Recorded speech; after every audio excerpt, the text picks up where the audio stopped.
ஒருத்தர லவ் பண்ணதுக்காக ஒரு பொண்ண அரெஸ்ட் பண்ணியிருக்காங்க. ஏம்மா ஒரு பையன லவ் பண்ணதுக்காகலாம் ஒரு பொண்ண போய் அரெஸ்ட் பண்ணுவாங்களான்னு நீங்க என்கிட்ட கேட்பீங்க. வீடியோ ஃபர்ஸ்ட்டு ஃபுல்லா பாருங்க. அதுக்கப்புறம் நீங்களே சொல்லுவீங்க அரெஸ்ட் பண்ணது தப்பா ரைட்டான்னு. சென்னையை சேர்ந்த ரெனே ஜோஷில்டா ரொபோட்டிக்ஸ் இன்ஜினியர் ஒர்க்ல பயங்கர டேலண்டா இருக்காங்க. ஃபாரின்ல ஒரு கம்பெனில சீனியர் கன்சல்டனா இருக்காங்க. இது ஒரு பக்கம் இருக்க குஜராத்ல Narendra Modi cricket stadium, schools, medical காலேஜ்னு திவிஸ் பிரபாகர் அப்படின்ற இமெயில் ஐடியில இருந்து வெடிகுண்டு மிரட்டல் வந்துட்டு இருக்குது. குஜராத் போலீஸ் வந்துட்டு ஒவ்வொரு டைமும் வெடிகுண்டு மிரட்டல் வரும்போது அலர்ட் ஆகுறதும் அப்புறம் அது ஃபேக்குன்னு தெரிஞ்ச அப்புறம் கடுப்பாகிறதுமா இருந்துட்டு இருந்திருக்காங்க. எதுக்குமா சம்பந்தமே இல்லாம 2 ஸ்டோரியை சொல்லிட்டு இருக்கீங்கன்னு கேக்குறீங்களா?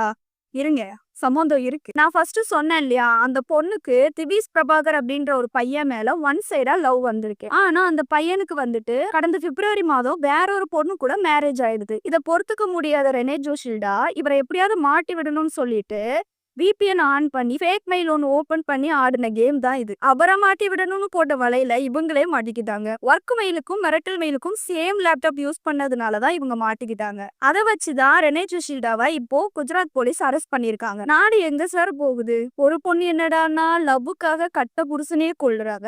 இன்னொரு பொண்ணு என்னடான்னா ஒன் சைட் லவ்வுக்காக யாரும் பண்ண கூட யோசிக்காத ஒரு விஷயத்த பண்ணிருக்காங்க. இந்த மாதிரியான மோர் வீடியோஸ்க்கு நம்ம பேஜை மறக்காம ஃபாலோ பண்ணி வச்சுக்கோங்க. ஃபாலோ பண்ணாம நிறைய பேர் பார்க்குறீங்க. கண்டிப்பா ஃபாலோ பண்ணிட்டு பாருங்க.